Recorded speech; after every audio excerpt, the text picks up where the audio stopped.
App heading to Troy to take on the Trojans there.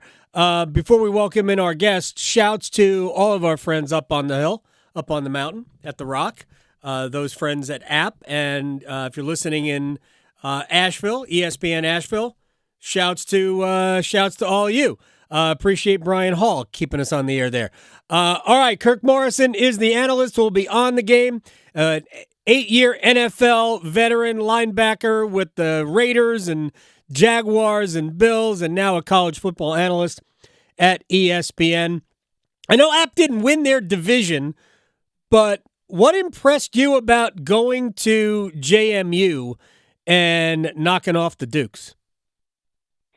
Well, they knocked off one of the most successful teams in all of college football over the last couple of seasons, not just the Sun Belt. That's what impressed me, that they went into an environment and did not flinch, even had to go to overtime to get it done. And that's what really impressed me, especially when you talk to Coach Signetti, formerly of JMU, now with Indiana of recent. But they didn't handle, obviously, the game day experience well. They didn't handle having college game day, sort of the eyeballs of college football on that game, that particular matchup, that particular setting. App State's been there before, right? They had it against Troy, and they ended up winning the game on one of the craziest plays that we've seen at the end. But they know what that environment was like. They won the football game against James Madison. So to me, when there's this conversation about, hey, James Madison should be in the conference championship, I think App State and Coach Sean Clark, they've got a real – I think they have the right to say, you know what, we actually beat the actual conference leader or the king of the East. So it give them some homage in playing in this game. There's no question. I mean, look, I said it's so easy to like poke fun at the NCAA because it seems pretty logical that if you're like transitioning up a level, it's silly to make you also wait when you when you transition up. I could get if you were dropping from FBS to FCS. I could certainly understand, saying you guys need to pump the brakes for a little bit. So I think JMU should have been eligible for everything as they transition up. But with that said, go ahead. Yeah, I could also throw in, talking to Sean Clark this morning, actually, was like, it's not like App State didn't have to go through that same process. 100%. They were more eligible too. So he understood, hey, this actual rule held us back when we first came from the FCS to the FBS. So I think that was also to a lot of other eyeballs that were looking and say, hey, you did this to us. Make sure you do it to them as well. What's interesting is that because where we are in Raleigh, there's actually a ton of App State fans. And they were mad when I'm actually fairly good friends with the AD who helped make the decision and transitioned them from FCS to FBS. And they had a lot of things in place. They had to do very little in the way of facilities improvements. There were some structural things, but really not that much to get themselves ready for FBS level athletics to get the athletic department up there. But the fans were upset because they were winning championships at that level, and it took them like all of 1 year to start winning 10 games.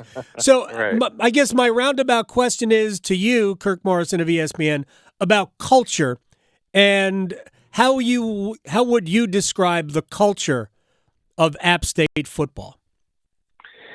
It's unique. And when I say it's unique, it's because the culture is winning. When you hear App State, no matter what, you think of some of the more monumental victories that they've had, throwing in Texas A&M, obviously Michigan, those big games. But you know that when you play against them, you've got to bring your A game.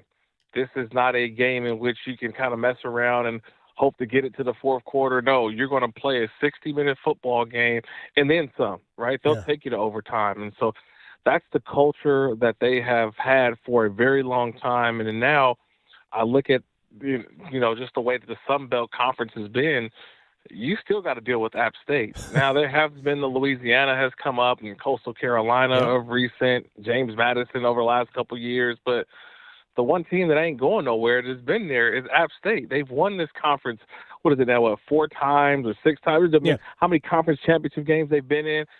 If you can't start with the Sun Belt unless you start talking about App State. So as much as all this fun stuff has been going on, and you got new teams and who joined the conference, it's still been about App State. And if they win this game on Saturday versus Troy, I don't think that I definitely wouldn't be shocked. I give them a strong chance, regardless of what the people in Vegas say.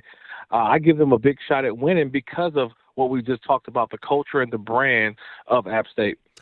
Kirk Morrison from ESPN will be on the call of the game at 4 o'clock on ESPN Saturday when App State takes on Troy on the road. The road hasn't been unkind to App State. Obviously, they won in Harrisonburg when they beat JMU there. And the truth is that their offense has, other than that game, their offense has really cranked up over the last several. The defense might not be vintage App State defense, but their offense is cranked up.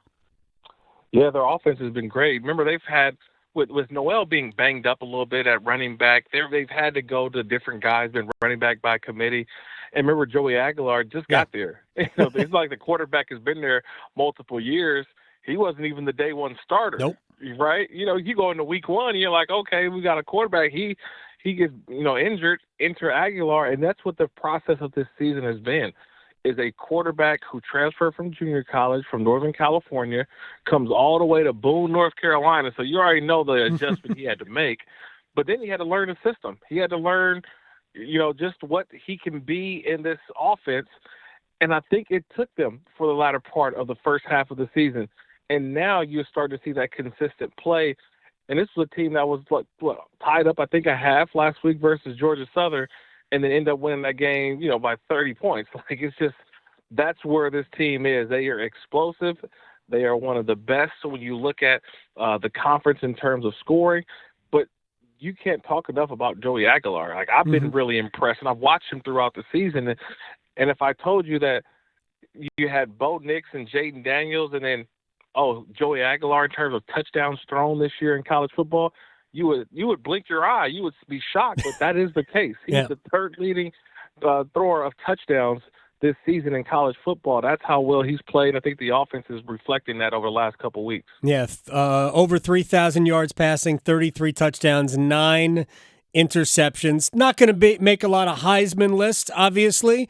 Bo Nix is probably going to make a lot of Heisman lists. Daniels from LSU is going to make a lot of lists for the Heisman Trophy. But these types of games, the Sun Belt Championship or just Sun Belt games in general, they provide some fireworks. And I mean, I'm sure you've spent a lot of time watching tape on App and Troy and watching a lot of games.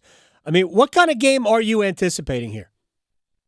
Well, you got to think it's offense versus defense, right? One of the best offense in the Sun Belt versus the best defense in the Sun Belt, right? And we love those matchups. And then you hope to get something on the opposite sides, too, from both teams that really make this a close game. And that's what I'm really envisioning right now. This is going to be a close game that goes down to the wire. And then you have the defending champion in Troy who's trying to hold on to the trophy. They're playing at home. But then you have App State who's run the conference for the better part of since they've had championship games. Yeah. That's what excites me about the matchup too. And it's funny that we've got some superstars now too, right? Kamani Vidal, who just was named player of the year in the conference. Well, I mentioned Aguilar. He's, the newcomer of the year. So you've got star power and you got some outstanding coaches too, right? John Summerall over at Troy, and then obviously Sean Clark and what he's been able to maintain while at App. This has been, to me, it has a ton of star power. This is, one of my things what I loved about championship weekend is that the program is on full display, right? You've made it to the championship weekend. It's a great infomercial for the university. And as we get ready to start the recruiting process, if I'm a lot of schools, I'm going to continue to look at where can I go to play on these platforms, play in these types of games, and get the recognition I think a lot of these players are going to get this weekend. Should be a blast, an absolute blast. 4 o'clock on ESPN. Kirk Morrison will be there. We look forward to checking you out. I appreciate your time, Kirk. No, anytime. I appreciate the time, fellas. Thank you. You got it. Kirk Morrison here from ESPN. App and Troy coming up on Saturday.